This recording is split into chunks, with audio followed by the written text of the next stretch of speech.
आज हम बना रहे हैं भरमा करेला, जो बनाने में भी बहुत आसान है और खाना में भी बहुत स्वादिष्ट लगते हैं।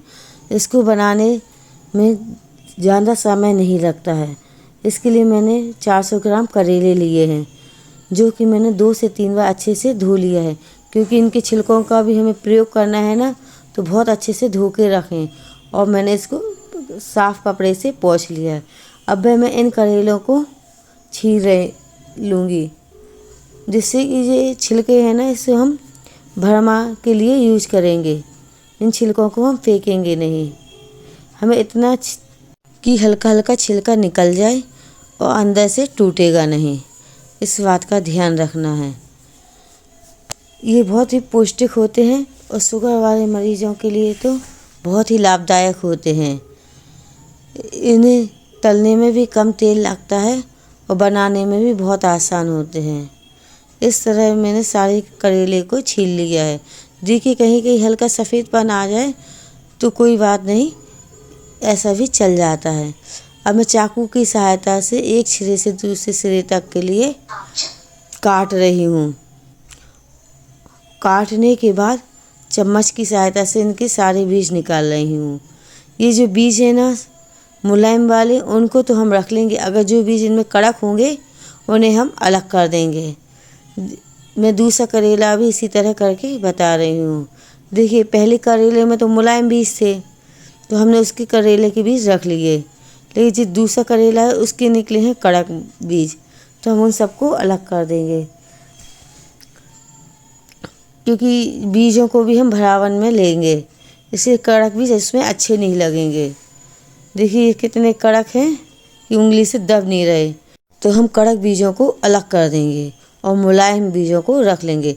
इसी तरह हमें सारे करेलों में चीरा लगाना है और चम्मच की सहायता से निकालना है बीजों को। अब जो हमने छिलका निकाला था, उन छिलकों को हल्के हल्के हाथों से मीड़ना है। जितना हम मीड़ेंगे ना, उतना उसमें से रस निकलेगा। और जो आधा कड़वापन तो इसी तरह से मीड़ने से, रस निकालने से निकल जाता है। देखिए, अब इसको हाथों से सहायता से हम इनको दबाएंगे तो आराम से ये रस निकल रहा है। इस तरह हमें इसका सारा रस निकाल कर अलग कर देना है और छिलकों को हमें रख लेना है। कितनी आसानी से ये छिलकों में से रस निकल आता है थोड़े से मीड़ने पर। जब भी करेला बनाएं, भरमा बनाएं चाहे सादा, इस तरह से इसका जूस निकाल लेते हैं। इस कटोरी में मैंने 2 से 3 चम्मच नमक डाल दिया है, छोटी चम्मच से, और उसके बाद मैं इसको मीड़ रही हूँ। नमक डालने की बताना भूल गई हूँ। इसे देखिए, इसमें नमक डालने के बाद फिर से मीड़ा ना, तो और ज़्यादा रस निकल रहा है। ऐसा 1 से 2 बार करने पर आधे से ज़्यादा कड़वापन निकल आता है और बहुत अच्छे करेले बनते हैं। इसलिए इसको भी ध्यान रखें कि इस तरह नमक मिला के निचोड़ने से बहुत सारा कड़वापन निकल जाता है। अब इसमें हम जो छिलके हैं उसको डाल देंगे और जो बीजे हैं ना, जो निकाले थे, उनको भी हम इसी में मिला लेंगे। अब इसमें डाल देंगे 2 से 3 चम्मच सादा नमक और 1 से 1.5 गिलास पानी, जिससे ये कड़वापन कम होगा। अब एक बर्तन में हम जो करेले हैं उनको डाल देंगे। इसमें भी पानी भर देंगे। इतना पानी भरना है कि करेले से ऊपर हो थोड़ा सा। उसमें 2 से 3 चम्मच नमक डाल देंगे। नमक डालने से करेलों में कड़वापन दूर हो जाता है। अभी मेरा पानी बर्तन में कम है, इसमें थोड़ा सा पानी और मिलाएंगे, करेले सारे डूब जाएंगे। अब नमक का प्रयोग कम करेंगे तो कड़वापन रहेगा। अब गैस को चालू करके बिल्कुल मध्यम आंच पे जो छिलके हैं उनको ढककर 5 से 7 मिनट के लिए गर्म कर देंगे। और इसी तरह करेलों को भी अलग से बर्तन में रखकर गर्म कर देंगे। बस हमें एक खौल आने तक गर्म करें, उसके बाद हम इसको बंद कर देंगे और 2 से 3 घंटे के लिए ढक कर रख देंगे। अब हम एक कढ़ाई में जो खाने वाली चम्मच होती है ना, उससे हमें 2 से 3 चम्मच बेसन सेकना है। हमें ज़्यादा तेज़ नहीं, हल्का ही सेकना है कि बस इतना कि थोड़ा सा कलर बदल जाए। जब हमें इतना ही बेसन सेकना है। अब हमारे 2 से 3 घंटे हो गए। हम इन छिलकों को रगड़ कर धोएंगे। इसको हमें 2 से 3 बार रगड़ कर धोने से इसका सारा कड़वापन ख़त्म हो जाएगा। इस तरह हमें फिर से रस निकाल कर अलग करना है। और जो बाद का बचे उसको हम एक छन्नी में सहायता से निचोड़ कर उसका फिर से गूदा निकालना है इस तरह से। अब इसमें बहुत सारा गूदा है ना, तो इसको छन्नी में निकाल लेंगे और फिर इसका सारा गूदा फिर से निचोड़ लें। यह प्रक्रिया हमें 2 से 3 बार करनी है, जिससे सारा कड़वापन निकल जाएगा। बंद कर दें।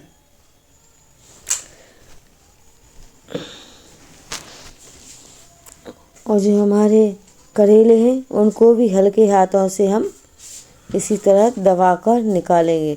इन्हें बिल्कुल हल्के हाथों से निचोड़ेंगे, जिससे कि इसका टूटेंगे भी नहीं और अच्छे से निचोड़ जाएंगे पानी।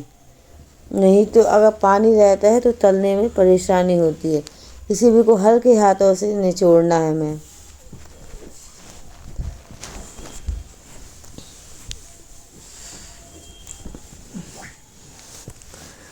अब जो छिलके हैं, मैंने 2 से 3 बार इन छिलकों को निचोड़ लिया है।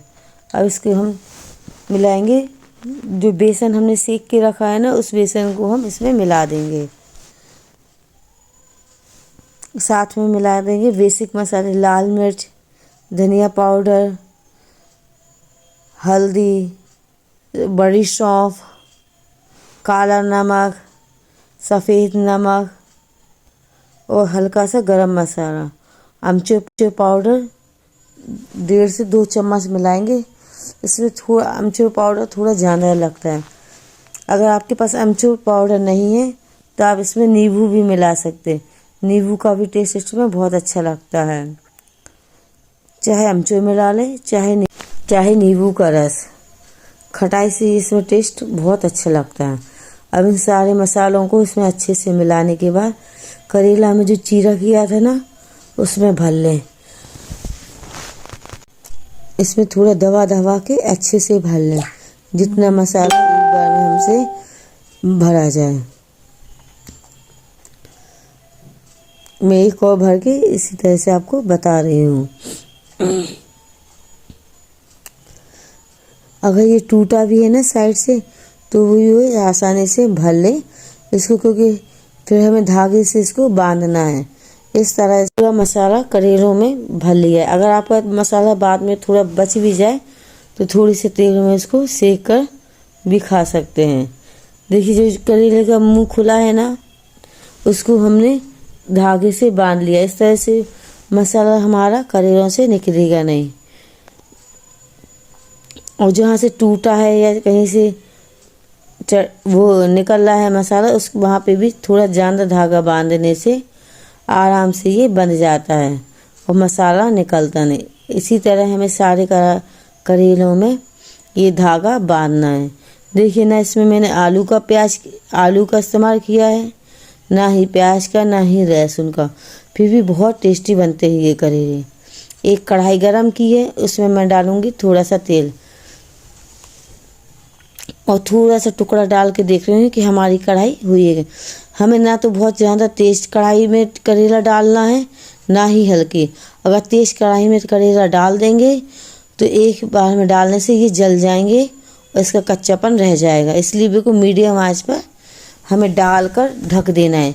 2 से 3 मिनट बाद देखेंगे, ढक्कन निकाल कर, और हल्का सा चम्मच की सहायता से इसको पलट देंगे। इसको हर 3 से 4 मिनट बाद थोड़ा सा पलटना है, क्योंकि अगर हम इसको पलटेंगे नहीं ना तो ये एक तरफ से सिक जाएगा और एक तरफ से कच्चे रह जाएंगे।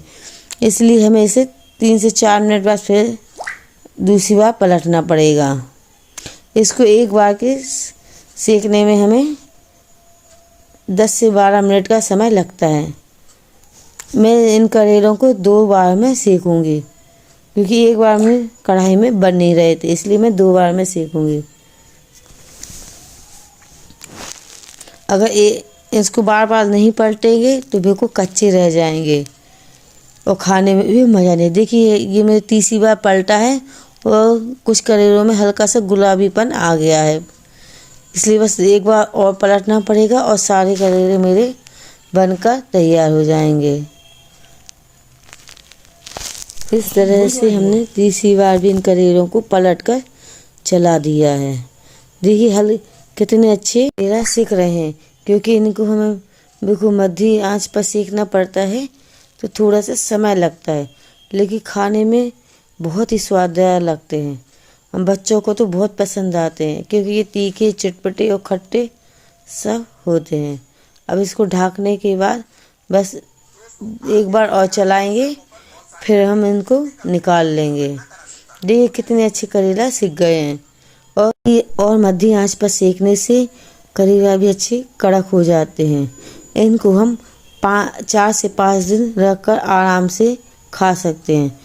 अगर फ्रिज में रखेंगे तो 8 से 10 दिन रखकर खा सकते हैं। इस तरह से हमने दूसरी बार के करेला भी डाल दिए। जो इनके धागे बांधे थे वो इस तरह से सर्व करने से पहले निकाल दें। इस तरह से बहुत आसानी से ये धागे निकल जाते हैं।